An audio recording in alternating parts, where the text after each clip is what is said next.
Hello दोस्तों, कैसे हैं आप लोग। एक बार वापस से आपका स्वागत है मेरे चैनल में। और आज हम बात करेंगे 1857 की क्रांति के बारे में। तो राजस्थान के 1857 क्रांति के बारे में ये वाला लेक्चर समर्पित है। तो उसके बारे में हम शुरुआत करते हैं। सबसे पहले 1857 से पहले कुछ भारत के और राजस्थान के आधुनिक इतिहास के बारे में छोटी सी जानकारी, उसके बाद हम 1857 क्रांति के बारे में पढ़ेंगे। तो राजस्थान की आधुनिक इतिहास की शुरुआत और उसके बारे में कुछ हल्की फुल्की जानकारियों से इसकी शुरुआत करते हैं। 1803 में राजस्थान में अलवर और भरतपुर रियासतों ने अंग्रेज़ों के साथ संधियाँ की थी। अर्थात सबसे पहले राजस्थान में अलवर और भरतपुर रियासतों ने अंग्रेज़ों के साथ संधियाँ की थी। 1803 में अंग्रेज़ों का जो गवर्नर जनरल था या ब्रिटिश गवर्नर जनरल था, कौन था? लॉर्ड वेलेस्ली था उस समय का। बात करें 1817 में, तो राजस्थान में करौली और कोटा रियासत ने अंग्रेज़ों के साथ संधियाँ की थी। 1898 में लगभग सारी रियासतों ने अंग्रेज़ों के साथ संधियाँ कर ली थी। तो ये शुरुआत बात करते हैं। कई परीक्षाओं में इनसे संबंधित भी सवाल पूछे जाते हैं। 1823 में सिरोही ऐसी रियासत थी जो अंतिम रियासत बनी जिसने अंग्रेज़ों के साथ संधि की। अर्थात सिरोही रियासत राजस्थान की अंतिम रियासत थी 1823 में, जिसने अंग्रेज़ों के साथ संधि की थी। अर्थात अंग्रेज़ों के साथ संधि करने वाली अंतिम रियासत कौन सी थी? सिरोही थी। 1823 में अंग्रेज़ों के गवर्नर जनरल या ब्रिटिश गवर्नर जनरल कौन थे उस समय? Lord Hastings. तो लॉर्ड हेस्टिंग्स के समय अंग्रेज़ों के साथ करौली ने और सिरोही ने अंतिम रियासत के रूप में संधि की थी।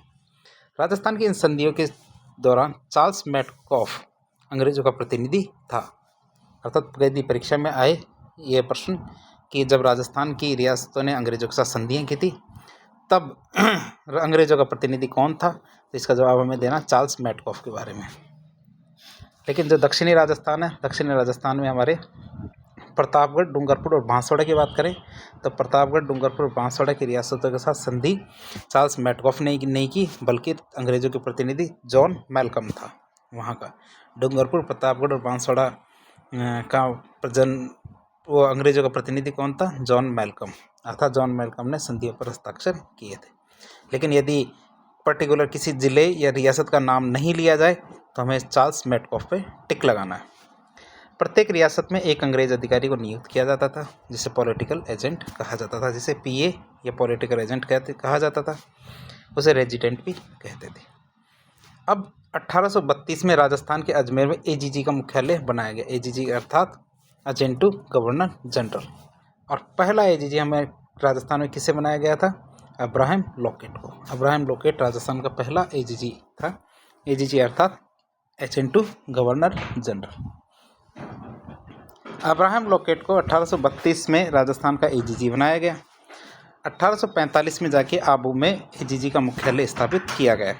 अर्थात शुरू में इसका मुख्यालय 1832 में अजमेर भी बनाया गया। बाद में उन्हें याद आया होगा कि राजस्थान तो एक गर्म प्रदेश है, तो उसमें अंग्रेज़ों को गर्मी की इतनी आदत नहीं थी, तो 1845 तक आते आते एजीजी का मुख्यालय माउंट आबू में भी स्थापित कर दिया गया।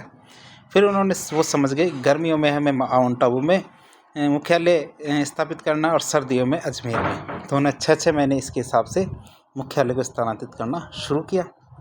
1864 में आबू तथा अजमेर में 6 महीने का प्रावधान किया गया। अर्थात 6 महीने गर्मियों में तो आबू में और 6 महीने सर्दियों में अजमेर में उन्होंने रहना शुरू किया। अर्थात मुख्यालय को स्थानांतरित करते रहते थे। अर्थात एजीजी का मुख्यालय 6 महीने तो आबू रहेगा और 6 महीने अजमेर रहेगा। आबू सिरोही में है और एजीजी का पूरा नाम होता है एजेंट टू गवर्नर जनरल। आगे बात करें डेविड ऑक्टरलोनी की। डेविड ऑक्टरलोनी के बारे में बात करें तो डेविड ऑक्टरलोनी राजपूताना के पहले पॉलिटिकल एजेंट थे। अर्थात राजस्थान के अंदर किसी रियासत के पहले पॉलिटिकल एजेंट कौन बने? David Ochterlony. अर्थात राजपूताना का पहला पॉलिटिकल एजेंट डेविड ऑक्टरलोनी था, जिसका मुख्यालय क्या था? दिल्ली था। मुगल बादशाह ने डेविड ऑक्टरलोनी को नासिर दिल्ली की उपाधि दी थी। अर्थात डेविड ऑक्टरलोनी को क्या है? नासिर दिल्ली की उपाधि किसके द्वारा दी गई थी? मुगल बादशाह के द्वारा। अब हम बात करते हैं, ये तो हमने प्रारंभिक जानकारी के बारे में जान लिया। अब हमें करानी क्रांति आज के लेक्चर में। तो आज के लेक्चर में हम 1857 की क्रांति करानी थी, तो उस क्रांति की शुरुआत कर देते हैं। तो 1857 क्रांति की शुरुआत हम करते हैं। 1857 की क्रांति के दौरान जॉर्ज पैट्रिक लॉरेंस राजस्थान का एजीजी था। अर्थात George Patrick Lawrence Bharat Rajasthan का क्या था, एजीजी या एजेंट टू गवर्नर जनरल था। उस समय की बात करें तो 1857 क्रांति के दौरान राजस्थान में 6 सैनिक छावनियाँ कार्य करती थी। 6 सैनिक छावनियों की बात करें तो कौन कौन सी सैनिक छावनियाँ थी। पहली सैनिक छावनी नसीराबाद, नीमच, देवली, एरनपुरा, ब्यावर और खेरवड़ा। इन सैनिक छावनियों की बात करें तो इसमें 5 सैनिक छावनियाँ तो राजस्थान की थी और एक हमारी मध्य प्रदेश की। उस समय मध्य प्रदेश, राजस्थान इस तरह के क्षेत्र बटे हुए नहीं थे, लेकिन वर्तमान परिदृश्य में देखें तो नीमच छावनी मध्य प्रदेश में पड़ती है, नसीराबाद अजमेर में, ब्यावर अजमेर में, अब ब्यावर एक अलग जिला बन चुका है, खेरवाड़ा छावनी उदयपुर में और देवली छावनी टोंक में। तो इस तरह एरिनपुरा छावनी पाली में। तो इस तरह 1857 की क्रांति के दौरान राजस्थान की 6 सैनिक छावनियाँ थी, जिन्हें हम मैप के द्वारा देखें तो अजमेर में हमारी 2 छावनियाँ, नसीराबाद छावनी अजमेर की और ब्यावर छावनी ब्यावर की। अब ये 2 अलग अलग ज़िले बन चुके हैं। टोंक के अंदर हमारी देवली छावनी थी, एरिनपुरा छावनी हमारी पाली के अंदर थी, खेरवाड़ा छावनी उदयपुर में और नीमच छावनी हमारी मध्य प्रदेश में पड़ती है। नीमच क्षेत्र राजस्थान मध्य प्रदेश का इस क्षेत्र में पड़ता है। इस क्षेत्र में नीमच क्षेत्र पड़ता है। तो ये पहले इस तरह बटा हुआ नहीं था नक्शा राजस्थान का, तो ये राजस्थान का ही माना जाएगा। तो ये राजस्थान को ही माना जाएगा। तो राजस्थान की 6 छावनियाँ थी। इसके आगे हम बात करते हैं कि 6 छावनियाँ थी, लेकिन खास बात ये है कि जो ब्यावर और खेरवाड़ा छावनी थी, उन 2 छावनियों ने 1857 क्रांति में भाग नहीं लिया, अर्थात ये 1857 की क्रांति से अछूती रही थी। अब एक एक छावनी के बारे में हम बात करते हैं। 1857 की क्रांति के दौरान कौन कौन सी घटनाएं घटित हुई थी। नसीराबाद छावनी की बात करें तो नसीराबाद छावनी अजमेर ज़िले के अंदर है। अजमेर ज़िला राजस्थान में नसीराबाद छावनी थी। अब 28 मई 1857 को की बात है, वहाँ पे थी 15वीं बंगाल नेटिव इन्फेंट्री। इन्फेंट्री किसे कहते हैं, जो पैदल सैनिक होते हैं उनको इन्फेंट्री कहते हैं। और जो 15वीं बंगाल की नेटिव इन्फेंट्री थी, अर्थात 15वीं बंगाल की जो पैदल सेना थी, उसके सैनिकों ने 1857 की क्रांति की शुरुआत की थी। अर्थात हमारे यहाँ के जो सैनिक नहीं थे वहाँ के, ये थे बंगाल के जो पैदल सैनिक थे 15वें, उन सैनिकों ने 1857 ईस्वी की क्रांति की शुरुआत की थी। और वो भी कब, 28 मई को। नसीराबाद छावनी में क्रांति के दौरान 2 अंग्रेज अधिकारी मार दिए गए थे। जब नसीराबाद छावनी में क्रांति की गई तो उस समय 2 अंग्रेज अधिकारियों को मार दिया गया। और वो 2 अंग्रेज अधिकारी कौन कौन से थे, कर्नल न्यूबरी और कैप्टन स्पॉटिसवुड। कर्नल न्यूबरी और कैप्टन स्पॉटिसवुड, स्पोसीवुड नहीं है, ये गलती से लिखा गया है, लेकिन ये स्पॉटिसवुड है। तो 2 अधिकारी कौन से थे जिनको मार दिया गया, तो ये स्पॉटिसवुड है। मैं आपके लिए लिख देता हूँ, ये मैं दोबारा लिख देता हूँ, ये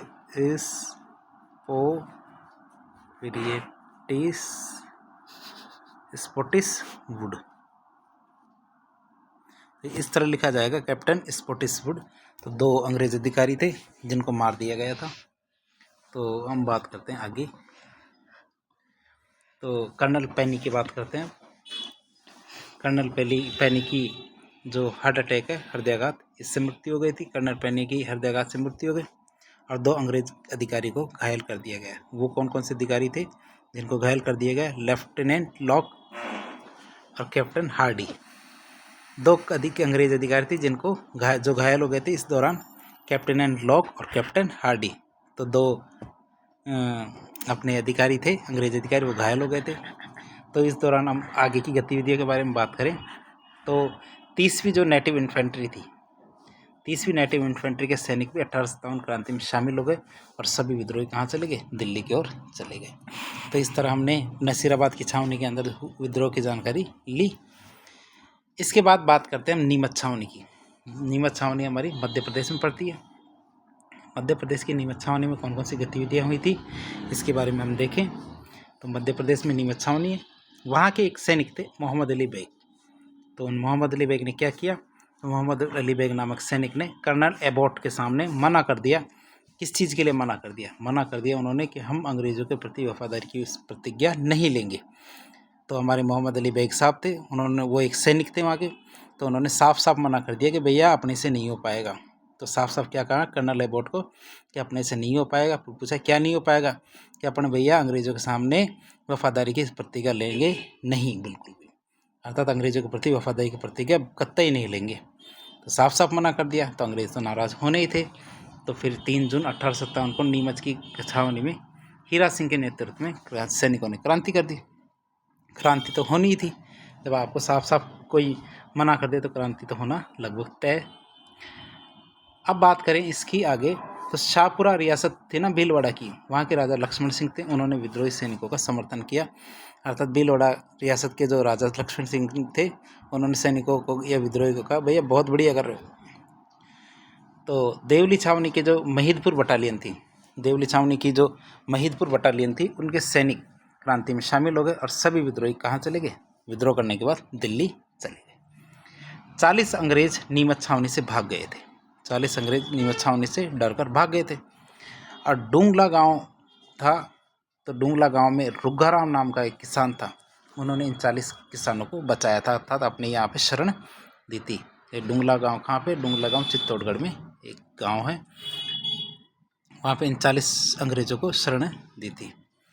आगे बात करते हैं कि मेवाड़ का पॉलिटिकल एजेंट उस समय कौन था। मेवाड़ का पॉलिटिकल एजेंट उस समय शावर्स था।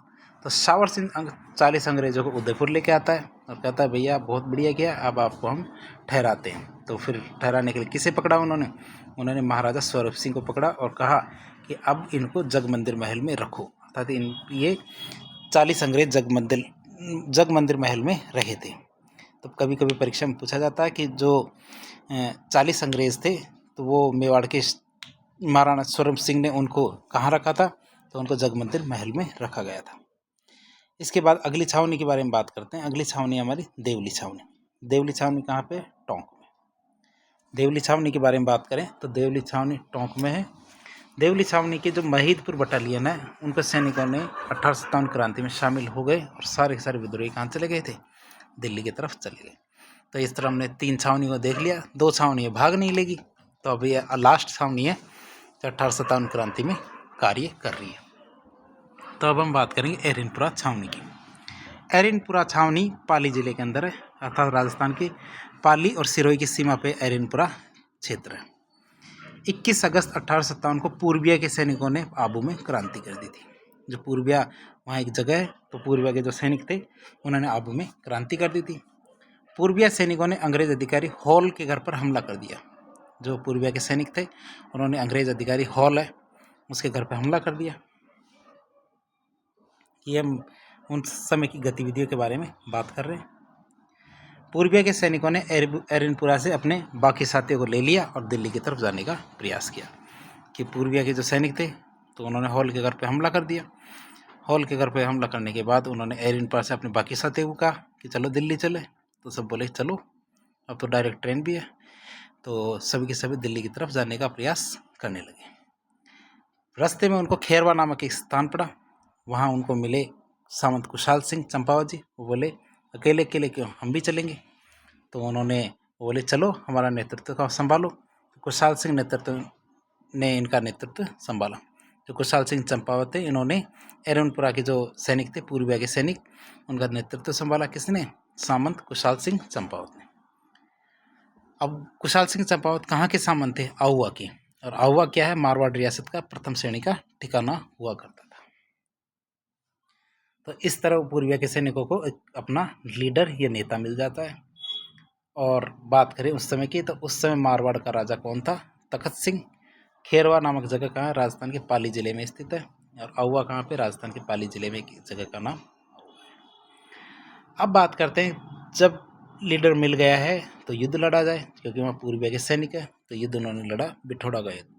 बिठौड़ा का युद्ध कब लड़ा गया, 8 सितंबर 1857 को। बिठौड़ा के युद्ध की बात करें तो बिठौड़ा कहाँ पड़ता है, पाली जिले में, राजस्थान के। वहाँ पे युद्ध लड़ा गया 8 सितंबर 1857 को बिठौड़ा का युद्ध लड़ा गया। बिठौड़ा का युद्ध किस किस के बीच में हुआ। बिठौड़ा का युद्ध में एक तरफ तो कैप्टन हीथकोट थे अंग्रेजों की तरफ से, और जो मारवाड़ के शासक थे उनकी तरफ से आए थे कुशल राज सिंह भी, दोनों मिलकर लड़ते हैं। सामने होते हैं हमारे कुशाल सिंह चंपावत, दोनों के बीच में भरसक युद्ध होता है, लेकिन कुशाल सिंह चंपावत से कोई नहीं जीत सकता। अर्थात कुशाल सिंह चंपावत इसमें युद्ध में, बिठौड़ा के युद्ध में जीत जाते हैं और कैप्टन हीथकोट और कुशल राज सिंह भी दोनों मिलकर हार जाते हैं। अब बिठौड़ा के युद्ध में अंग्रेजों की तरफ से तो कैप्टन हीथकोट गया था और जोधपुर के महाराजा की तरफ से कुशल राज सिंह भी ने भाग लिया था और बिठौड़ा के युद्ध में कुशाल सिंह चंपावत की जीत होती है। इस युद्ध में कुशाल सिंह चंपावत एरिनपुरा के सैनिकों को लेकर लड़ता है, तो कुशाल सिंह चंपावत का जीतना तो लगभग तय ही था, तो वो जीत जाता है। बिठौड़ा के युद्ध में जोधपुर का सेनापति ओनाड सिंह पंवार लड़ता हुआ मारा जाता है। अर्थात जो बिठौड़ा के युद्ध में जो जोधपुर का सेनापति था ओनाड सिंह पंवार, वह लड़ता हुआ मारा जाता है। तो इस तरह बिठौड़ा का युद्ध इस तरह से संपन्न होता है। इस तरह हमने देखा कि जो चेले हैं वह हार जाते हैं, तो गुरु साहब कहते हैं कि भैया चेले हार गए, अब चेलों का काम हमें करना पड़ेगा। तो उस टाइम पॉलिटिकल एजेंट थे, वह अपने आप को हारा हुआ महसूस कर रहे थे। तो फिर एक पॉलिटिकल एजेंट थे मैकमेसन, उन्होंने कहा गुरुजी आपके बिना तो हम लड़ ही नहीं पाएंगे। तो उन्होंने अपने गुरुजी AGG अर्थात जॉर्ज पैट्रिक लॉरेंस को बुलाया। उन्होंने कहा कि कुशाल सिंह चंपावत से मैं अकेला नहीं लड़ पाऊंगा, तो उन्होंने बुलाया। तो जब चेले ने बुलाया तो युद्ध हुआ चेलावास का युद्ध। तो चेलावास के युद्ध के बारे में बात करें तो 18 सितंबर 1857 को चेलावास का युद्ध लड़ा गया। तो स्थान था चेलावास, पाली में एक जगह। तो 18 सितंबर 1857 को ये युद्ध लड़ा गया। इसमें गुरु और चेले दोनों साथ लड़ते हैं, लेकिन गुरु और चेले साथ लड़के भी क्या कर लेंगे जब सामने कुशाल सिंह चंपावत हो। तो कुशाल सिंह चंपावत इस युद्ध में भी जीत जाता है। जब ध्यान से देखा, लोगों ने दूर से बैठे देखा, तो कुछ लोग गोरे थे और कुछ लोग काले थे, इसलिए इस युद्ध को काले गोरों का युद्ध भी कह सकते हैं। चेलावास के जो युद्ध था उसमें कुशाल सिंह चंपावत एरिनपुर सैनिकों को साथ में लेके लड़ रहा था। चेलावास के युद्ध को काले और गोरों के बीच में हुआ युद्ध भी कह सकते हैं। ये काले गोरों का युद्ध भी कहते हैं, क्योंकि एक तरफ गोरे गोरे लोग थे, एक तरफ काले काले लोग थे, इसलिए इसे काले गोरों का युद्ध भी कहते हैं। चेलावास के युद्ध में कुशाल सिंह चंपावत की जीत होती है। कुशाल सिंह चंपावत इसमें जीत जाता है। आगे हम बात करते हैं, चेलावास के युद्ध में भी कुशाल सिंह चंपावत की जीत होती है। चेलावास के युद्ध में मैकमोसन को मार दिया जाता है। राजस्थान के पाली जिले के चेलावास नामक स्थान पर मैकमोसन की समाधि बनी हुई है। तो कोई भी किसी का भी मन हो मैकमोसन की समाधि देखने का, चेलावास जाके देख सकता है। चेलावास के युद्ध के बाद एरिनपुरा छावनी के सैनिक कहाँ चले जाते हैं? दिल्ली चले जाते हैं। आखिरकार वो दिल्ली चले गए। खूब रोका उन्होंने, बिठौड़ा के युद्ध के माध्यम से रोकने का प्रयास किया, लेकिन जो दिल्ली अब दूर नहीं है, दिल्ली जाके बने। फिर उसके बाद चेलावास के युद्ध के माध्यम से भी रोका, लेकिन नहीं रुकेंगे, तो वो नहीं रुकेंगे, वो चले ही गए। जब वो चले गए, आखिर पीछे कौन रह गया? हमारे कुशाल सिंह चंपावत। पहले तो कुशाल सिंह चंपावत जी एरिनपुरा के सैनिकों की सहायता से युद्ध जीत रहे थे, अब वो अकेले पड़ गए। लेकिन इसका मतलब ये नहीं है कि वो हार जाएंगे। अब आगे युद्ध होता है आहुआ का युद्ध। आहुआ का युद्ध होता है 20 जनवरी 1858। जो एरिनपुरा के सैनिक थे वो तो दिल्ली चले गए। आहुआ हमारे पाली में 20 जनवरी 1858 को जो कुशाल सिंह चंपावत के साथ युद्ध किया गया। एक तरफ थे कर्नल होम्स और हंसराज जोशी, दूसरी तरफ थे कुशाल सिंह चंपावत। आहुआ के युद्ध में एरिनपुरा छावनी के सैनिक कुशाल सिंह चंपावत के साथ नहीं थे, अर्थात वो तो दिल्ली चले गए थे। जब वो दिल्ली चले गए तो कुशाल सिंह चंपावत अकेले रह गए। अब अकेले आदमी को देख के गिद्धड़ों ने घेर लिया, अर्थात कर्नल होम्स और हंसराज जोशी ने कुशाल सिंह चंपावत को अकेला पाया तो उन्होंने आहुआ के अंदर एक युद्ध की घोषणा कर दी। 20 जनवरी 1858 को वो युद्ध लड़ा गया। तो कुशाल सिंह चंपावत ने सोचा कि मुझे पहले सहायता ले लेनी चाहिए। तो सहायता प्राप्त करने के लिए कुशाल सिंह चंपावत मेवाड़ चले गए और अपने छोटे भाई पृथ्वी सिंह लांबिया को युद्ध का नेतृत्व संभाला कि भाई इस बार युद्ध तुम लड़ो, मैं और आदमी लेके आता हूँ। तो और आदमी लेने के लिए वह मेवाड़ चले गए थे और अपने छोटे भाई पृथ्वी सिंह लांबिया को युद्ध का नेतृत्व संभाला दिया था। पृथ्वी सिंह लांबिया कुशाल सिंह चंपावत का छोटा भाई था। इसमें जो लांबिया शब्द है, ये लांबिया इनका सरनेम नहीं है, ये पृथ्वी सिंह लांबिया के सामंत थे, इसलिए इनका नाम पृथ्वी सिंह लांबिया है, नहीं तो वो पृथ्वी सिंह चंपावत ही हैं, जो कुशाल सिंह चंपावत के छोटे भाई हैं। आगे बात करें, 24 जनवरी 1858 को अंग्रेजों ने आहुआ पर अधिकार कर लिया, क्योंकि छोटा भाई भी कितने दिन संभाल पाता।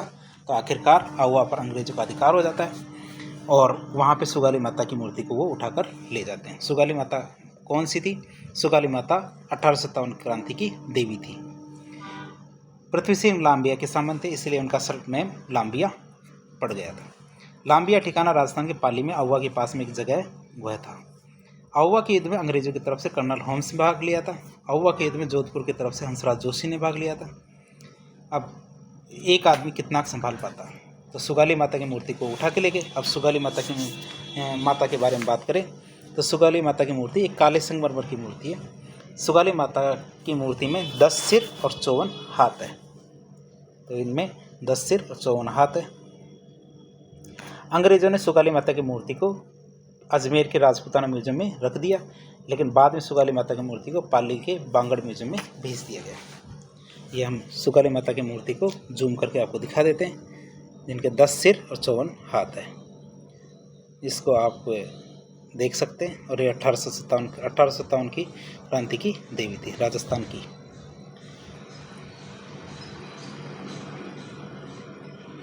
तो आगे बात करते हैं इसमें। राजपूताना म्यूजियम राजस्थान के अजमेर जिले में अंग्रेजों के द्वारा बनवाया गया था। मेवाड़ में सलुम्बर के सामंत केसरी सिंह और कोठारी के सामंत जोध सिंह ने कुशाल सिंह चंपावत को जाके शरण दी, क्योंकि जब बाद में पता चला कुशाल सिंह चंपावत को कि मेरे छोटा भाई था पृथ्वी सिंह लांबिया, तो वह युद्ध में हार जाता है और जो उनका क्षेत्र था उस पर अंग्रेजों का अधिकार हो गया। तो सभी कुशाल सिंह चंपावत को ढूंढने लगे। तो सलुम्बर के सामंत थे केसरी सिंह और कोठारी के सामंत थे जोध सिंह। दोनों ने मिलकर कुशाल सिंह चंपावत को शरण दी। और दोनों सलुम्बर ठिकाना उदयपुर में है और कोठारी ठिकाना राजसमंद में है। तो दोनों के यहाँ थोड़े थोड़े दिन वो रुके। कोठारिया ठिकाने की बात करें तो कोठारिया ठिकाना मेवाड़ श्रेणी का प्रथम श्रेणी का ठिकाना था और सलुम्बर भी प्रथम श्रेणी का ठिकाना था। अंत में जाकर कुशाल सिंह चंपावत थक जाते हैं और 8 अगस्त 1860 में जाकर नीमच में अपने आप को आत्मसमर्पण अंग्रेजों के सामने कर देते हैं। अब कुशाल सिंह की जांच के लिए अंग्रेजों ने एक टेलर समिति बनाई और टेलर समिति का गठन किया। अंत में टेलर समिति ने उनको माफ़ कर दिया। तो कुशाल सिंह ने अपना अंतिम समय उदयपुर में शांतिपूर्वक बिताया और 1864 में उदयपुर में कुशाल सिंह चंपावत की मृत्यु हो गई। अब आगे बात करते हैं कुशाल सिंह चंपावत के और किस किस ने साथ दिया। तो कुशाल सिंह चंपावत की बात करें तो 1857 क्रांति में कुशाल सिंह चंपावत का साथ किस किस ने दिया था? शिवनाथ सिंह तो आसोप के सामंत थे। आसोप के सामंत हमारे शिवनाथ सिंह थे और बिशन सिंह थे गुलर के सामंत। तो गुलर के सामंत थे हमारे बिशन सिंह जी और अजीत सिंह जी थे हमारे आलनी आवास के सामंत। तो इस तरह 3 सामंत थे। 3 सामंत कहाँ के? शिवनाथ सिंह आसोप के सामंत थे, बिशन सिंह गुलर के सामंत थे और अजीत सिंह आलनी आवास के सामंत थे। तो इन 3 सामंतों ने कुशाल सिंह चंपावत का 1857 क्रांति में साथ दिया था। आसोप हमारे जोधपुर में, गुलर और आलनी आवास हमारे कहाँ पे? नागौर जिले में जगह। शिवनाथ सिंह जो आसोप के सामंत थे, उनके नेतृत्व में विद्रोहियों ने दिल्ली की तरफ जाने का प्रयास किया। जब जा रहे थे तो रास्ते में नारनौल पड़ता है हरियाणा का, वहाँ पे मिल गए गेराड साहब। उन्होंने गेराड ने घेर लिया, नाम ही उनका गेराड है। तो गेराड ने उनको घेर लिया। तो उन्होंने कहा दिल्ली तो बाद में जाना, पहले हमसे युद्ध करो। तो युद्ध में वो गेराड से हार जाते हैं। कौन? शिवनाथ सिंह साहब आसोप के नेतृत्व में जो सेना दिल्ली की तरफ जा रही थी वह हार जाती है। किससे? अंग्रेज अधिकारी गेराड से। कहाँ पे? हरियाणा में नारनौल नामक जगह पे वह हार जाती है। आगे बात करते हैं बडलू नामक स्थान पर शिव सिंह ने 35 दिनों तक अंग्रेजों का सामना किया, अर्थात उनकी लड़ाई 35 दिनों तक अंग्रेजों से चली। बडलू हमारे जोधपुर में एक जगह है। बडलू का युद्ध अंग्रेजों और शिवनाथ सिंह के मध्य लड़ा गया था। अहुआ में 1857 क्रांति के 2 केंद्र थे। केंद्र का अर्थ होता है कि 1857 क्रांति में जो क्रांतिकारी किन किन स्थानों पे आके बार बार मिलते थे, योजना बनाते थे और ये तय करते थे कौन हमला करेगा, कैसे हमला करेगा और किस प्रकार हमला करेगा। इस बात को केंद्र कहते हैं। तो 1857 की क्रांति के केंद्र थे 2, एक तो सुगाली माता मंदिर जो अहुआ पाली में थी और कामेश्वर मंदिर जो अहुआ पाली में है। ये एक शिव मंदिर है कामेश्वर मंदिर, ये हमने देख लिया था। जिस मंदिर के नाम के आगे ईश्वर शब्द लगा होता है वह अमूमन शिव मंदिर होता है। तख्त सिंह की बात करें तो 1857 क्रांति के दौरान तख्त सिंह मारवाड़ का राजा था। फिर आगे कांजी के बारे में बात करते हैं। कांजी के बारे में बात करें तो कांजी बिठोड़ा का सामंत था, लेकिन कुशाल सिंह ने इसकी हत्या कर दी। कांजी बिठोड़ा का सामंत था तो कुशाल सिंह ने इसकी हत्या कर दी थी, इसीलिए बिठोड़ा का युद्ध हुआ था।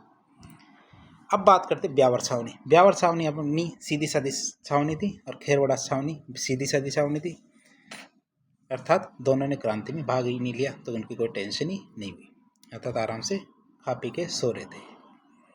तो बिठोड़ा के ब्यावर और खेरवाड़ा छावनी दोनों ने ही 1857 क्रांति में भाग नहीं लिया। इससे हमारी इनके बारे में पढ़ने की जो टेंशन थी वह कम हो जाती है। आगे बात करते हैं 1857 क्रांति में कोटा के सैनिक या कोटा का जन विद्रोह के बारे में बात करते हैं। ऐसा नहीं है कि राजस्थान के अंदर केवल सैनिकों ने ही क्रांति की थी, जनता का भी उनको भरपूर सहयोग प्राप्त हुआ था। इसीलिए कोटा में सैनिक विद्रोह नहीं कहेंगे, कोटा का जन विद्रोह कहेंगे, अर्थात जनता ने विद्रोह किया था। कोटा में 1857 क्रांति कब हुई थी? 15 अक्टूबर 1857। एक परीक्षा में यह सवाल पूछा गया था, निम्न में से कौन सी क्रांति जनता के द्वारा की गई थी, अर्थात सैनिकों के द्वारा नहीं की गई थी? तो उसमें एक ऑप्शन कोटा भी था, तो जिसका उत्तर कोटा ही होगा, अर्थात कोटा में जन विद्रोह हुआ था, सैनिक विद्रोह नहीं हुआ। स्थान था कोटा, दिन था हमारा 15 अक्टूबर 1857। इस दिन क्या हुआ? इस दिन की बात है, कोटा जन विद्रोह के दौरान मुख्य विद्रोही थे कौन कौन? वकील जयदयाल जो मथुरा के थे और रिसालदार मेहराब खां जो करौली के थे। ये दोनों मुख्य विद्रोही थे, इन दोनों ने विद्रोह को शुरुआत की। कोटा के जन विद्रोह के दौरान पॉलिटिकल एजेंट कौन था? Major Burton. और राजा कौन था? महाराव राम सिंह दत्ती। तो हमने स्थिति को देख लिया। विद्रोही हमारे वकील जयदयाल जो मथुरा से थे, रिसालदार मेहराब खां जो करौली से थे। कोटा जन विद्रोह के दौरान पॉलिटिकल एजेंट बर्टन था और राजा कौन से थे? राम सिंह दत्ती। तो चारों स्थिति को हमने देख लिया। विद्रोही ने सबसे पहला काम क्या किया? सबसे पहले महाराव राम सिंह को नज़रबंद कर दिया, अर्थात उनके घर के अंदर, उनके महल के अंदर उनको बंद कर दिया।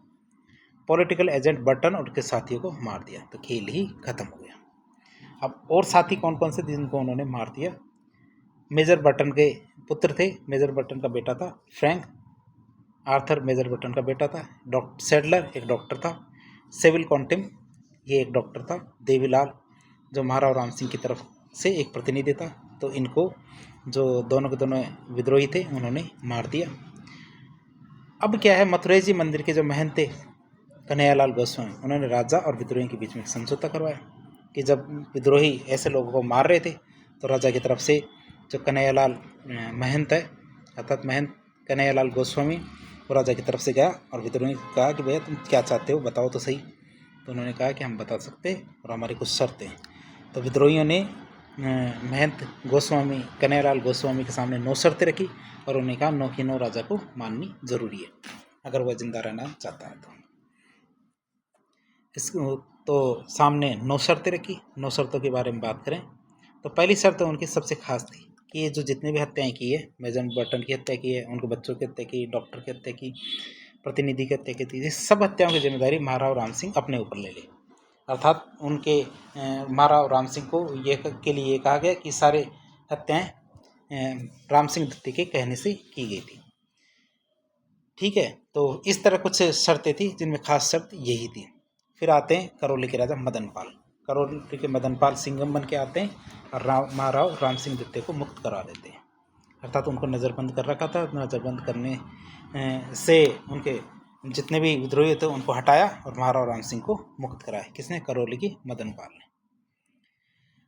और अंग्रेज अधिकारियों की बात करें तो 30 मार्च 1858 को रॉबर्ट्स ने कोटा के विद्रोहियों से कोटा को पूर्ण तरह मुक्त करवाया, अर्थात विद्रोहियों से कोटा को पूर्ण तरह मुक्त करवा दिया।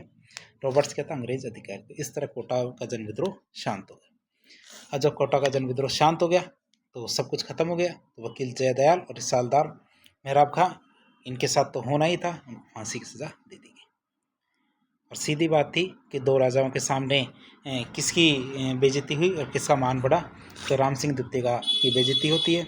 क्यों? क्योंकि उन्हें उन्हीं के महल के अंदर नज़रबंद कर दिया जाता है। और मदनपाल का मान बढ़ता है। क्यों? क्योंकि वह अपने ही नहीं बल्कि दूसरे राज्य में जाकर भी उनके राजा को मुक्त करवाता है, अर्थात उनकी सहायता करता है। तो अंग्रेज़ों ने महाराव राम सिंह को दंडित किया और दंड के तौर पर महाराव राम सिंह की तोपों की सलामी कम कर दी। अर्थात पहले ये होता था कि जब भी कोई भी राजा आता था तो उनके सम्मान में तोपों की सलामी दी जाती थी, और जितने ज़्यादा बड़ा राजा होता था उनके तोपों की सलामी उतनी ही ज़्यादा हुआ करती थी, और छोटा राजा के लिए उतनी ही तोपों की सलामी कम होती थी। तो दंड के रूप में महाराव राम सिंह दत्ते की तोपों की सलामी को कम कर दिया जाता है। और अंग्रेजों ने करौली के राजा मदनपाल को सम्मानित किया। सम्मान में क्या किया? मदनपाल के तोपों की सलामी बढ़ा दी। अब कोटा के जन विद्रोह की बात करें तो अन्य विद्रोही कौन कौन से थे।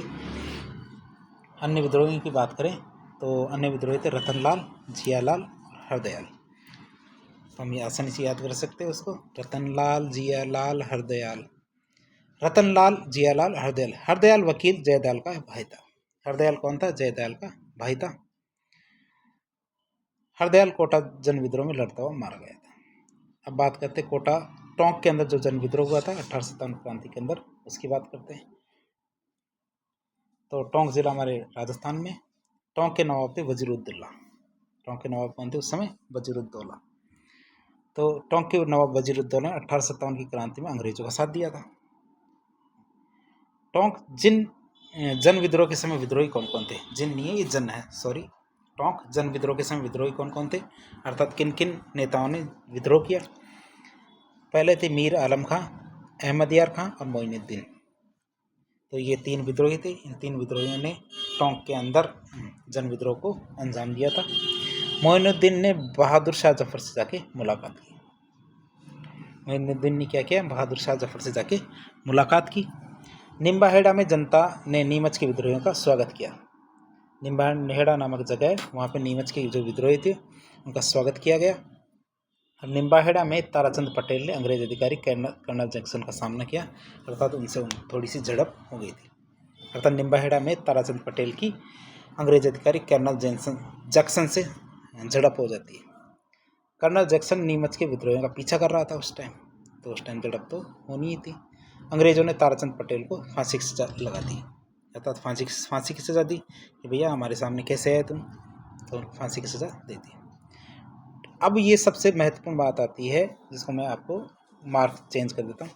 टोंक के विद्रोह में महिलाओं ने भाग लिया, अर्थात पहली बार एक बार परीक्षा में ये प्रश्न पूछा गया था कि राजस्थान के 1857 क्रांति के विद्रोह के अंदर कौन सी रियासत थी जिसके अंदर महिलाओं ने बढ़ चढ़ कर हिस्सा लिया था, तो उसका जवाब होगा टोंक। और जन विद्रोह की बात करें तो कोटा होगा। और महिलाएं कौन से जन विद्रोह के अंदर भाग लेती है, तो इसका जवाब होगा हमारा टोंक।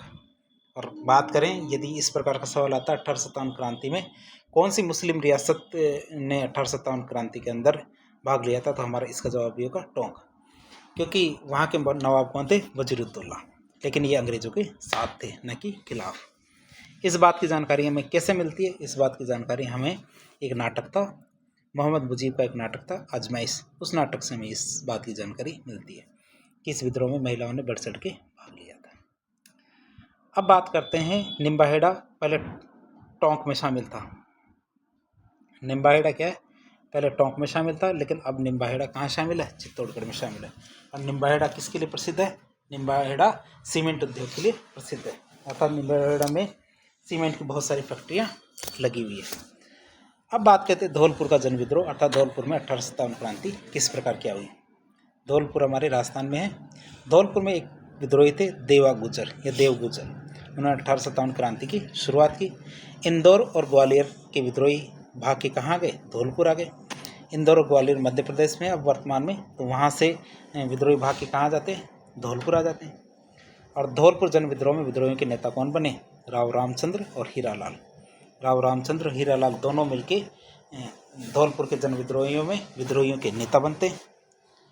धौलपुर के राजा भगवंत सिंह ने विद्रोहियों को दबाने के लिए पटियाला से सेना बुलाई, अर्थात यहाँ से उनकी पार नहीं पड़ी तो उन्होंने पटियाला पंजाब से सेना बुलाई और कहा कि हमारी बस की नहीं लग रही, आप थोड़ी सी सेना लेकर आइए। राव रामचंद्र और हीरालाल इंदौर और ग्वालियर से आए थे।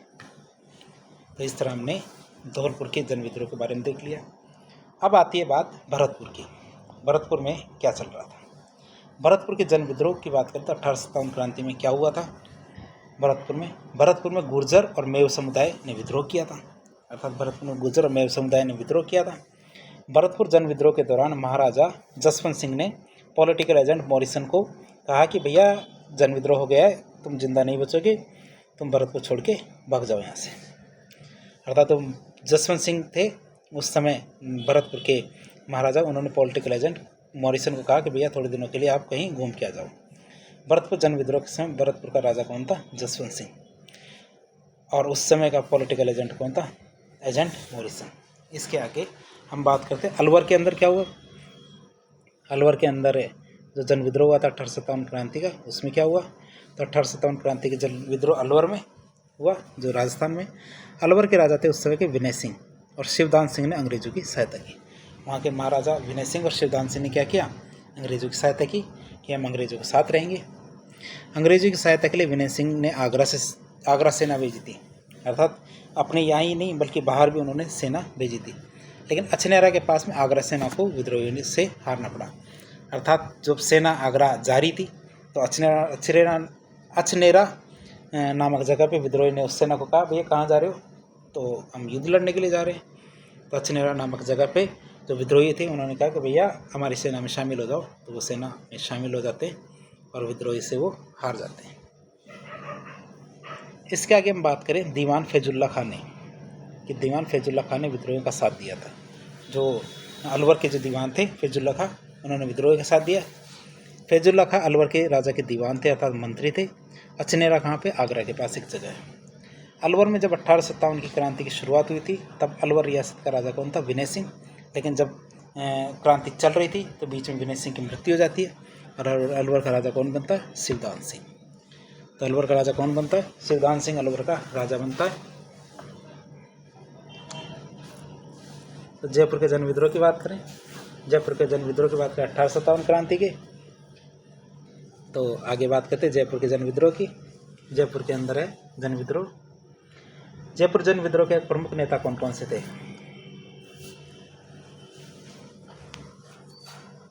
जयपुर जन विद्रोह के प्रमुख नेता थे सादुल्ला खां, विलायत खां, उस्मान खां और लियाकत खां। अर्थात जयपुर जन विद्रोह के प्रमुख नेता कौन कौन से थे, सादुल्ला खां, विलायत खां, उस्मान खां और लियाकत खां। पॉलिटिकल एजेंट कौन थे वहाँ के पॉलिटिकल एजेंट थे ईडन। अब ईडन ने कहा महाराजा साहब, महाराजा राम सिंह साहब, तो ईडन के कहने पे महाराजा राम सिंह ने विद्रोही को गिरफ्तार कर लिया कि कर लो इनको गिरफ्तार। तो महाराजा राम सिंह ने विद्रोही को गिरफ्तार कर लिया। ये जो हमारे विद्रोही थे सादुल्ला खां, विलायत खां, उस्मान खां, लियाकत खां और भी जो विद्रोही थे उनको राम सिंह द्वितीय ने गिरफ्तार कर लिया। एक बात बता दें, कोटा के राम सिंह द्वितीय अलग है, जयपुर के राम सिंह द्वितीय अलग है। अतः अंग्रेजों ने महाराजा राम सिंह द्वितीय को सितारे हिंद की उपाधि दी और कोटपुतली का परगना दिया कि भैया तो आपने तो हमारे एक बार कहने से बात मान ली, जब हमारी बात मान ली तो आप केसरी हिंद हो, अर्थात आप हिंद के केसर हो। तो उपाधि तो ये दी और एक इनाम स्वरूप क्या किया, कोटपुतली का परगना दे दिया।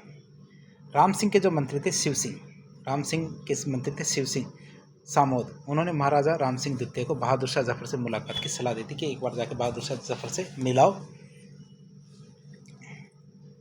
लेकिन उन्होंने मुलाकात नहीं की।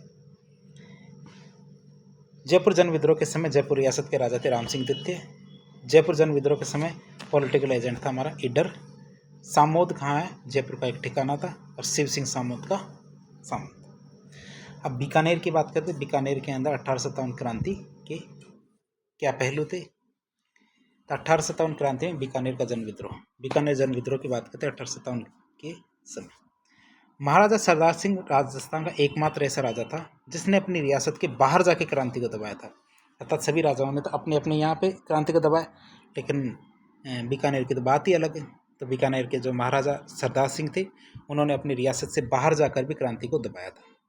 महाराजा सरदार सिंह ने क्या किया, हिसार के पास बाड़लू नाम की जगह है, वहाँ पे जाकर 1857 क्रांति को दबाया। तो वो हरियाणा के क्रांति को भी दबाने के लिए चले गए थे। बाड़लू पहले पंजाब में आता था, अब वो हरियाणा में आता है। अर्थात पहले पंजाब में माना जाता था और अब हरियाणा में माना जाता है। महाराजा सरदार सिंह के द्वारा 1857 की क्रांति को दबाने पर, अर्थात महाराजा सरदार सिंह के द्वारा 1857 क्रांति को दबाने पर अंग्रेजों ने महाराजा सरदार सिंह को टिब्बी के 41 गांव दिए थे। टिब्बी तहसील थी, टिब्बी परगना था, जिसके 41 गांव किसे दिए थे, महाराजा सरदार सिंह को। और टिब्बी कहाँ, हनुमानगढ़ की में है। बीकानेर जन विद्रोह के समय बीकानेर का राजा कौन था, महाराजा सरदार सिंह। और सबसे खास अमरचंद भाटिया। अमरचंद भाटिया कौन था, अमरचंद भाटिया की बात करते हैं। अमरचंद भाटिया मूल रूप से बीकानेर के ही थे। अमरचंद भाटिया ने 1857 क्रांति के दौरान ग्वालियर मध्य प्रदेश में झांसी की रानी की आर्थिक सहायता की थी। अर्थात जब झांसी की रानी को आर्थिक सहायता या पैसों की आवश्यकता थी तो झांसी की रानी को आर्थिक सहायता किसके द्वारा मिली थी, अमरचंद भाटिया के द्वारा। अमरचंद भाटिया को 1857 की क्रांति का भामाशाह कहा जाता है। अंग्रेजों ने अमरचंद भाटिया को फांसी की सज़ा दे दी कि पैसे हमको नहीं दिए, उनको दिए, तो उनको फांसी की सज़ा दे देती है अमरचंद भाटिया को अंग्रेजों ने। अब बात यही है कि 1857 क्रांति में राजस्थान के पहले शहीद किससे माने जाते हैं? अमरचंद भाटिया को, जिनके पास पैसे थे। जब नाम उनका अमर है तो भाटिया अर्थात बांटने वाले, अमरचंद भाटिया अर्थात राजस्थान के 1857 क्रांति के भामाशाह थे और ये पहले शहीद माने जाते हैं राजस्थान के 1857 की क्रांति के। अब सबसे खास या राजस्थान मेंस के सबसे फेवरेट टॉपिक अर्थात तात्या टोपे, अर्थात सबसे अधिक सवाल पूछे जाने वाले टॉपिक हमारे तात्या टोपे 1857 क्रांति के अंदर। 1857 क्रांति के दौरान तात्या टोपे 2 बार राजस्थान आए थे। कई बार परीक्षा में पूछा जाता है 1857 क्रांति के अंदर तात्या टोपे कितनी बार राजस्थान आए थे, तो राजस्थान 2 बार आए थे। तात्या टोपे सबसे पहले मांडलगढ़ आए थे। मांडलगढ़ हमारे भीलवाड़ा में एक जगह है। मेवाड़ के सलूम्बर ठिकाने के सामंत केसरी सिंह और कोठारे ठिकाने के सामंत जोत सिंह, इन दोनों ने तात्या टोपे को शरण दिया, अर्थात तात्या टोपे को रहने के लिए जगह दी। टोंक के जो नासिर मोहम्मद खां थे, उन्होंने तात्या टोपे का साथ दिया था। टोंक के जो नासिर थे कि नासिर मोहम्मद खां थे, उन्होंने तात्या टोपे का साथ दिया। बीकानेर के महाराजा सरदार सिंह ने कहा तात्या टोपे को, भैया हम तो भैया दूर दूर जाकर क्रांति को दबा रहे हैं, आप हमसे क्या मदद मांगोगे? तो हम आपको केवल 10 घुड़सवारों की मदद दे सकते हैं, इससे ज़्यादा हम नहीं दे सकते। तो उन्होंने 10 घुड़सवारों की मदद दी। तो इस तरह हम देख रहे हैं तात्या टोपे की किस किस रियासत से क्या कितनी कितनी मदद मिली थी। जैसलमेर को छोड़ के तात्या टोपे ने राजस्थान की सब रियासतों के पास गए और उन्होंने उनको कहा कि आप जो भी मदद दे सकते हो वो हमारी मदद कीजिए। तो जैसलमेर रियासत से ही नहीं मांग पाए तात्या टोपे, नहीं तो सभी रियासतों से सहायता मांगने के लिए गए थे। अब कुवाड़ा का युद्ध की बात करते हैं, जो भीलवाड़ा में हुआ था 8 अगस्त 1858 को। कुवाड़ा नामक जगह भीलवाड़ा में स्थित है।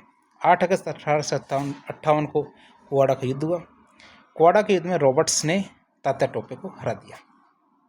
तात्या टोपे के पास वैसे भी ज़्यादा सेना नहीं थी, तो इसलिए, और बात 1858 की चल रही है, जो भी अगस्त के महीने में, तो 1858 अगस्त के महीने तक लगभग पूरे भारत में 1857 क्रांति को दबा दिया गया था और सभी प्रमुख स्थानों पर अंग्रेजों ने अपना प्रभुत्व वापस से स्थापित कर लिया था।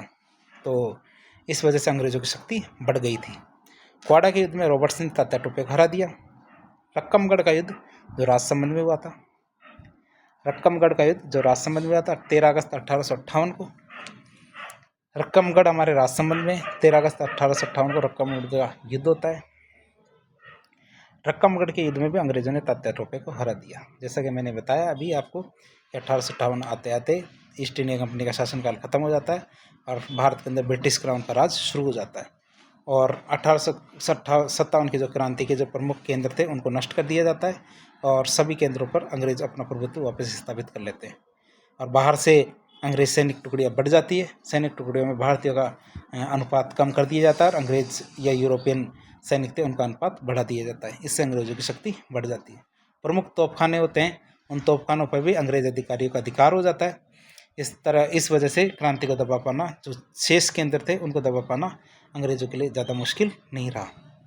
तो रक्कमगढ़ के युद्ध में कोठारिया ठिकाने के सामंत जोत सिंह ने अंग्रेजों को रोका, अर्थात जोत सिंह ने तात्या टोपे का साथ दिया था। रक्कमगढ़ के युद्ध में जो कोठारिया ठिकाने के सामंत थे जोत सिंह, उन्होंने अंग्रेजों को रोका और कहा कि भैया हम तो भैया टोपे के साथ हैं, तात्या टोपे जी के साथ है। तो उन्होंने जोत सिंह ने तात्या टोपे का साथ दिया। झालावाड़ के राजा पृथ्वी सिंह ने पलायता नामक स्थान पर तात्या टोपे के खिलाफ सेना भेजी थी। झालावाड़ के राजा थे पृथ्वी सिंह।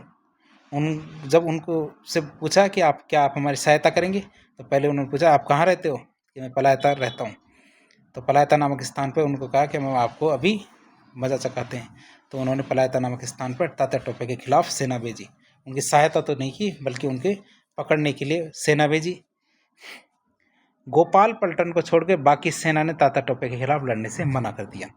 अर्थात पृथ्वी सिंह झालावाड़ के राजा थे पृथ्वी सिंह, तो उन्होंने जो सेना भेजी थी उसमें कुछ टुकड़ियाँ थी, उसमें एक पलटन थी गोपाल पलटन।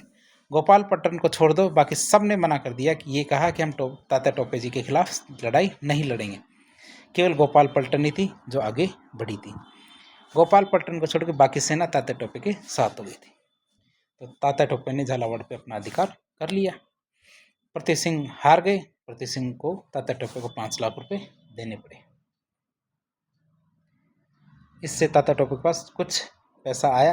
तात्या टोपे ने बांसवाड़ा पर भी अधिकार कर लिया। ये शब्द गलत लिखा गया, अधिकारी नहीं, अधिकार कर लिया। उस समय बांसवाड़ा के राजा कौन थे? लक्ष्मण सिंह। मेजर रॉक ने तात्या टोपे को प्रतापगढ़ में हराया था। उस समय दलपत सिंह प्रतापगढ़ का राजा था। कर्नल होम्स ने तात्या टोपे को सीकर के पास हराया था। अर्थात कर्नल होम्स ने क्या किया? तात्या टोपे को सीकर के पास हराया था। तात्या टोपे ने के 600 सैनिकों ने बीकानेर के महाराजा सरदार सिंह सामने आत्मसमर्पण कर दिया। आखिर में जाके महाराजा सरदार सिंह के सामने उन्होंने सरेंडर कर दिया। तात्या टोपे के जो 600 सैनिक थे उन्होंने, क्योंकि हमारे महाराजा सरदार सिंह ने तो हरियाणा नारनौल में जाकर भी अपने विद्रोह को दबा दिया था, तो राजस्थान में तो वो दबा ही देते। नरवर के जंगलों में मान सिंह ने विश्वासघात किया। नरवर के जंगलों में मान सिंह ने तो विश्वासघात किया, और विश्वासघात के कारण अंग्रेजों ने तात्या टोपे को गिरफ्तार कर लिया, और तात्या टोपे को गिरफ्तार करके फांसी की सज़ा दी गई। अर्थात उनको फांसी लगा दी गई। नरवर हमारे मध्य प्रदेश में। सोवर्स नामक पॉलिटिकल एजेंट ने तात्या टोपे को फांसी का विरोध किया था। उन्होंने कहा तात्या टोपे अपने देश की रक्षा करने के लिए और देश को स्वतंत्र कराने के लिए लड़ रहा था, तो उसको फांसी नहीं दी जानी चाहिए, लेकिन किसी ने मानी नहीं। उस समय के मेवाड़ का पॉलिटिकल एजेंट कौन था? सोवर्स। उन्होंने मना किया था तात्या टोपे को फांसी की सज़ा नहीं मिलनी चाहिए।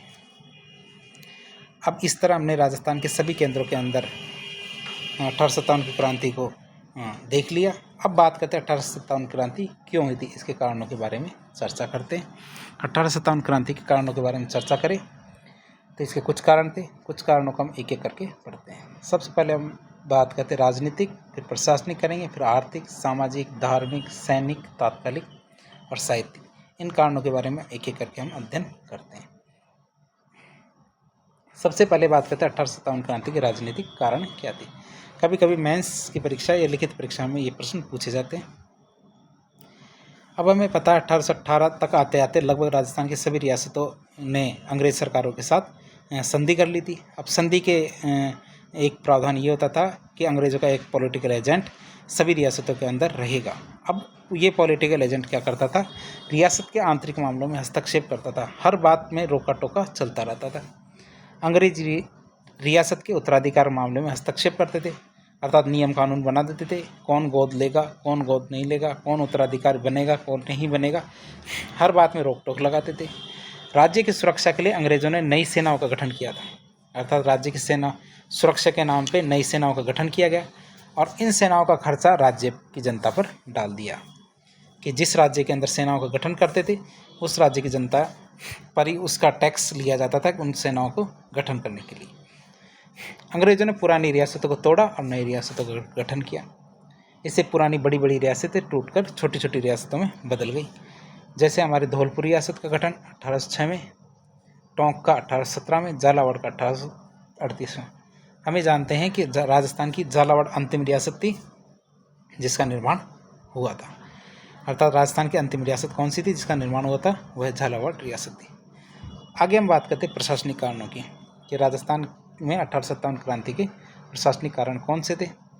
अंग्रेजों के द्वारा सामंतों के विशेषाधिकार समाप्त कर दिए गए। पहले राजा थे, राजाओं के द्वारा सामंतों को कुछ विशेषाधिकार दिए गए थे। वैसे तो राजा और सामंत भाई भतीजावाद की श्रेणी में आते थे, अर्थात एक टेंट की व्यवस्था होती थी जिसमें राजा समान के अंदर श्रेष्ठ होता था, अर्थात सभी को समान अधिकार दिए जाते थे। तो इस तरह की व्यवस्था होती थी। लेकिन अंग्रेज़ों के आने के बाद सामंतों के जो विशेषाधिकार थे उनको समाप्त कर दिया गया। अंग्रेज़ों के द्वारा सामंतों की सेनाओं को भंग कर दिया गया, क्योंकि लास्ट में कहा गया सामंतों को सेना रखने की कोई आवश्यकता नहीं। पहले राजा महाराजाओं के टाइम पे सामंतों की सेना युद्ध में काम का आती थी, लेकिन अब सारे युद्ध अंग्रेज़ों के द्वारा लड़े जाते थे। इस वजह से अंग्रेज़ों ने सामंतों की सेनाओं को भंग कर दिया, अर्थात अब सामंत सेना नहीं रख सकते थे।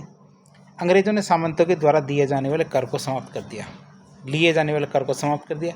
पहले सामंत भी अपने अपने क्षेत्रों के अंदर कर लगा सकते थे और कर ले सकते थे, लेकिन अंग्रेज़ों के आने के बाद सामंत किसी भी प्रकार का कर नहीं लगा सकते थे, बल्कि उन्हें कर इकट्ठा करके अंग्रेज़ों को देना होता था। अब आर्थिक कारणों की बात करते हैं 1857 क्रांति की। किसानों का भू राजस्व बढ़ गया। क्यों? क्योंकि पहले तो केवल सामंत कर लिया करते थे, अब सामंत भी अपना कर लेते थे, राजा भी अपना कर लेता है और अंग्रेज़ों के द्वारा भी कर लिया जाता है। तो तीनों का करों का बोझ किसानों पर पड़ता है, तो किसानों का भू राजस्व बढ़ जाता है।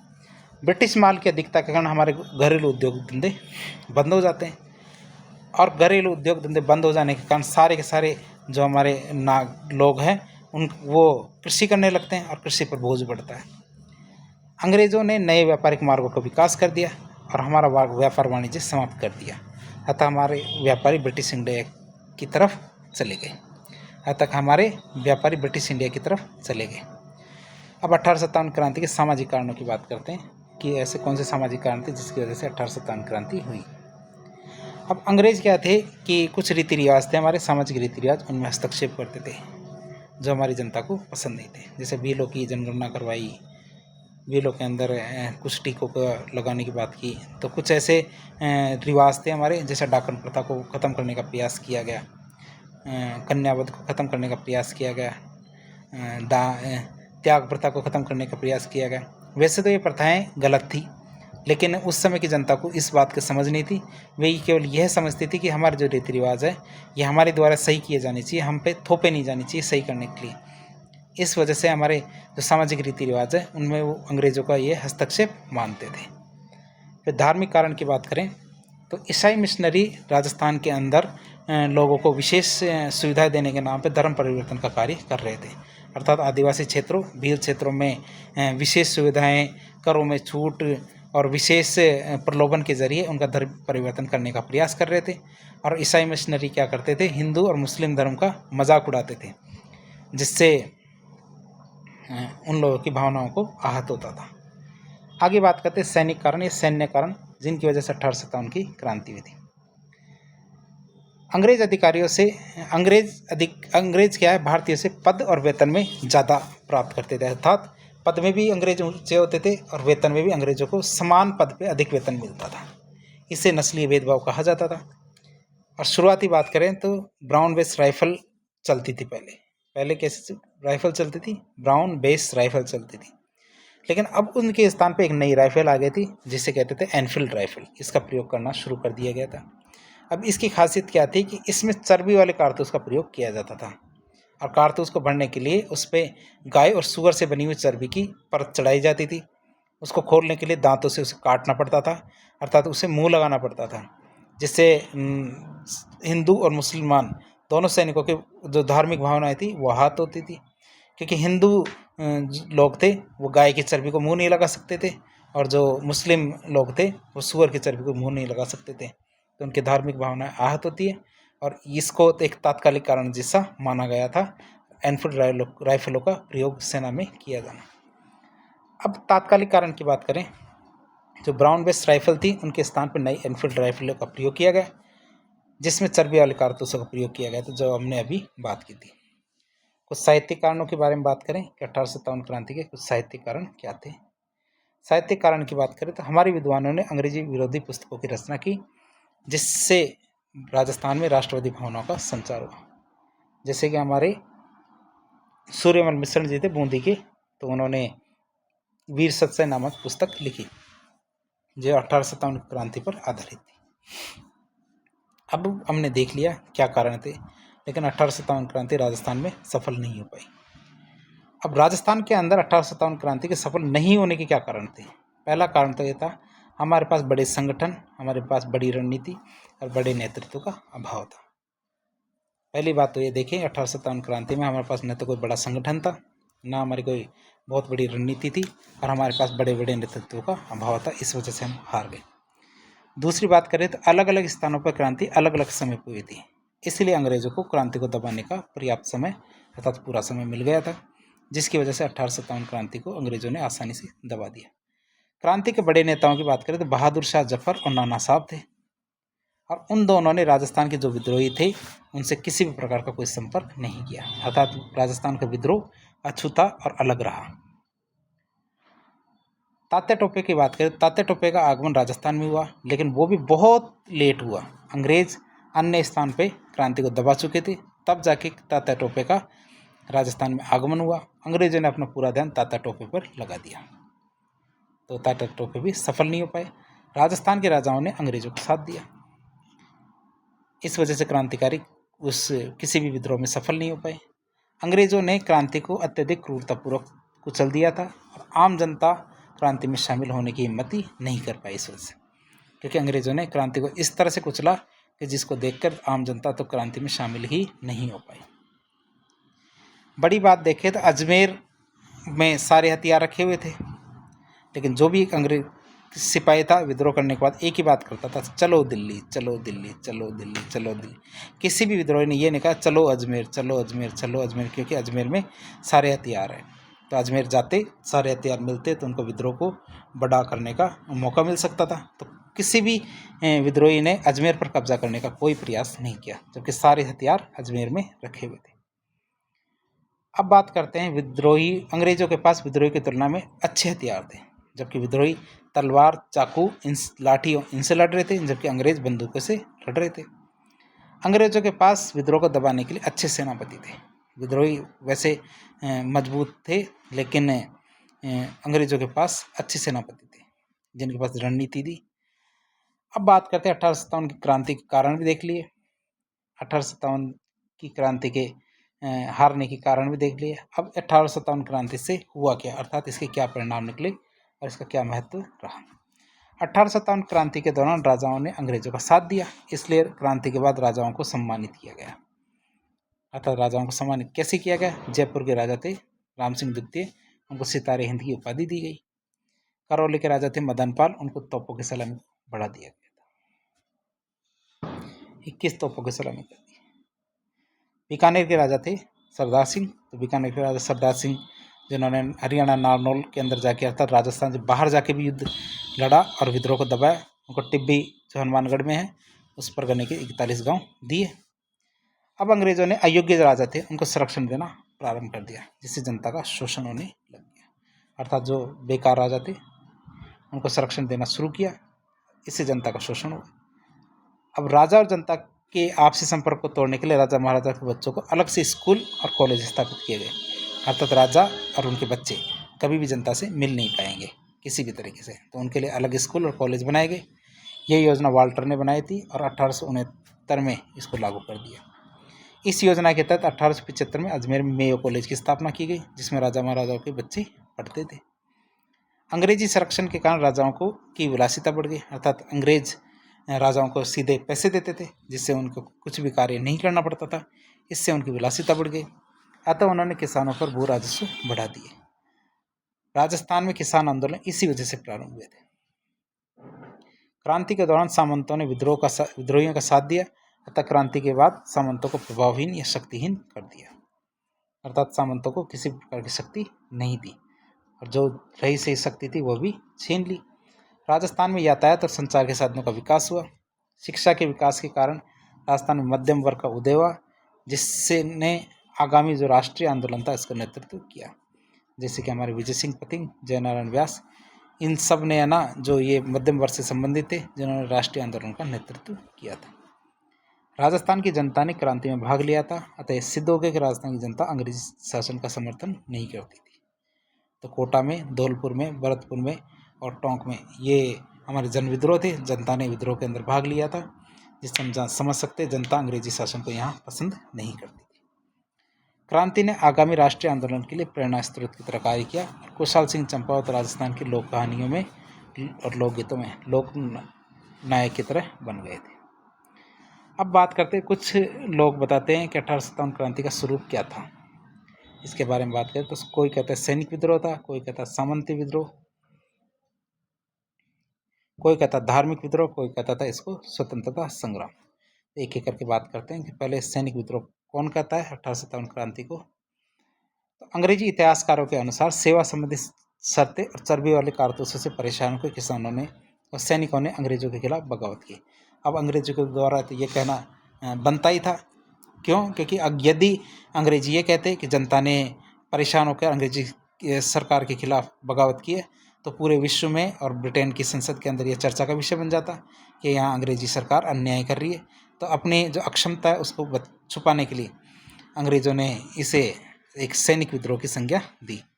लेकिन ये बिल्कुल ठीक नहीं है, क्योंकि ब्यावर खेरवड़ा छावनियाँ थी, वहाँ पे भी सैनिक थे, लेकिन उन्होंने तो किसी भी क्रांति में भाग नहीं लिया। अधिकांश सैनिकों ने क्रांति को दबाने में अंग्रेज़ों की सहायता की थी। क्रांति में असैनिक तत्व भी शामिल थे। इसलिए इसे सैनिक विद्रोह नहीं कह सकते, इसे जन विद्रोह ही कहेंगे। इसके बाद सामंती विद्रोह की बात करें तो अंग्रेजी शासनकाल के दौरान सामंतों को प्रभावी बनाने की कोशिश की गई थी। अतः अपने अधिकार क्षेत्र प्राप्त करने के लिए सामंतों ने अपने निजी स्वार्थों के लिए क्रांति में भाग लिया। लेकिन ये बात भी सही नहीं है, क्योंकि मेवाड़ के सामंतों ने अंग्रेज विरोधी तत्वों को शरण दी थी और मारवाड़ के सामंत ने विद्रोहियों के साथ दिल्ली तक गए थे। धार्मिक विद्रोह की बात करें कि नहीं, ये तो एक धार्मिक विद्रोह था। अंग्रेज इतिहासकारों के अनुसार 1857 क्रांति ईसाई धर्म के खिलाफ हिंदू और मुस्लिम लोगों का षड्यंत्र था। लेकिन ये बात भी ठीक नहीं है, क्योंकि राजस्थान में ईसाई मिशनरी इतने थे ही नहीं। अर्थात ईसाई मिशनरी का प्रभाव केवल भील क्षेत्र में जो भी थोड़ा बहुत था, इतना ज़्यादा नहीं था जिससे इतने बड़े क्षेत्र में क्रांति हो सके। आज स्वतंत्रता संग्राम की बात करें तो 1857 क्रांति के दौरान सभी विद्रोही दिल्ली की तरफ गए थे। उन्होंने बहादुर शाह जफर को अपना नेता माना और क्रांति के सभी वर्गों की भागीदारी थी। अतः सिद्ध होता है कि भारत का यह पहला स्वतंत्रता संग्राम था।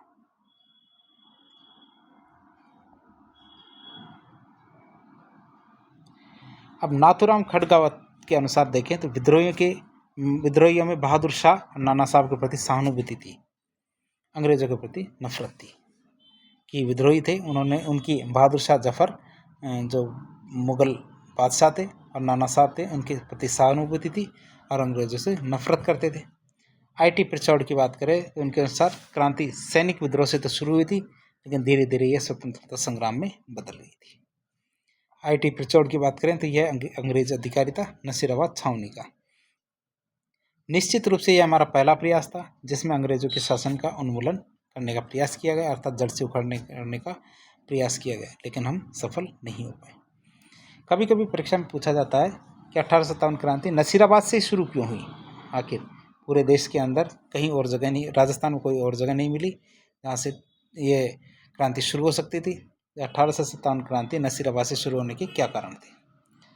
अब बात करते 15वीं बंगाल नेटिव इन्फेंट्री के सैनिक मेरठ से अजमेर आए थे, अतः वो क्रांति के बारे में सब कुछ जानते थे। अर्थात क्रांति के बारे में जानते थे कि क्रांति कहाँ कहाँ किस प्रकार से हो रही है। तो इन सैनिकों को अजमेर से नसीराबाद भेज दिया गया, अतः इनमें अंग्रेजों के खिलाफ गुस्सा था। इन सैनिकों को हथियार रखने के लिए कहा गया। बॉम्बे लांसर्स को इन सैनिकों के खिलाफ लगा दिया गया, अर्थात तैनात कर दिया गया है कि 15वीं बंगाल नेटिव इन्फेंट्री किसी प्रकार का कुछ कार्य करे तो आप उनका ध्यान रखना। तो नसीराबाद छावनी के विद्रोहियों ने अजमेर पर कब्जा करने का प्रयास क्यों नहीं किया, अगला सवाल ये आता है परीक्षा में कि जब सब कुछ सारे हथियार अजमेर में थे तो ये अजमेर क्यों नहीं गए, दिल्ली क्यों भाग रहे थे सारे सैनिक। तो इसका सवाल का जवाब क्या होगा। 1857 की क्रांति में विद्रोह का प्रमुख केंद्र दिल्ली था। विद्रोही दिल्ली जाकर बहादुर शाह जफर से अनुमति लेना चाहते थे। विद्रोहियों के साथ बच्चे भी थे, महिलाएं भी थी और घायल सैनिक भी थे और लूट का धन भी था, अतः वे अजमेर जाकर अपना समय क्यों बर्बाद करते। अजमेर को जीतना वैसे इतना आसान भी नहीं था, क्योंकि वहाँ पहले से मेरवाड़ा बटालियन अजमेर की रक्षा करने के लिए तैनात थी। तो अजमेर को जीत पाना इतना आसान नहीं था, और वहाँ जाकर वैसे भी करते क्या, जब महाराजा हमारे मुगल बादशाह दिल्ली में थे। और अजमेर की सुरक्षा के लिए पहले डीसा की एक यूरोपियन बटालियन आ रही थी, तो अजमेर जाते तो हारना तय था। डीसा हमारे गुजरात में। तो हम छोटे मोटे कुछ फैक्ट्स के बारे में बात कर लेते हैं 1857 क्रांति के। इन्फेंट्री का मतलब क्या होता है, पैदल सेना। एजीजी मतलब हमारे एजेंट टू गवर्नर जनरल। पीए मतलब पॉलिटिकल एजेंट। हमारे नाथूराम खडगावत की किताब है 1857 की, roles of Rajasthan in struggle of 1857। I T. Prichard की कौन सी किताब है, mutinies in Rajasthan Rajputana. Mutinies in Rajputana नामक किताब आई.टी. पिरचौड़ की है। बहादुर शाह जफर की पत्नी का नाम जीनत महल था। 11 मई 1857 को बहादुर शाह जफर को 1857 क्रांति का नेता घोषित किया गया था। नसीराबाद छावनी डेविड ऑक्टरलॉनी के नाम पर बनाई गई थी, अर्थात डेविड ऑक्टरलॉनी की उपाधि नासिर थी, इसलिए उसे नसीराबाद छावनी कहते थे। और एरिनपुरा छावनी का नाम अंग्रेज अधिकारी मेजर डाउनिंग, जिनका गांव एरिन था इंग्लैंड के अंदर, उनके नाम पर रखा गया था। तो इस तरह आज हमने 1857 क्रांति के बारे में पढ़ा, जन विद्रोह के बारे में पढ़ा, क्रांतिकारियों के बारे में पढ़ा, क्रांति के कारण के बारे में पढ़ा, क्रांति के सफल नहीं होने के कारण पढ़े, और 1857 क्रांति के प्रभाव पढ़े। तो इस तरह के इन्फॉर्मेटिव वीडियोस देखने के लिए हमारे चैनल से जुड़े। चैनल को सब्सक्राइब करें, वीडियो को लाइक करें और यदि आप हमारे लिए किसी प्रकार का आपकी तरफ से कोई सुझाव है तो कमेंट बॉक्स में बताएं। धन्यवाद।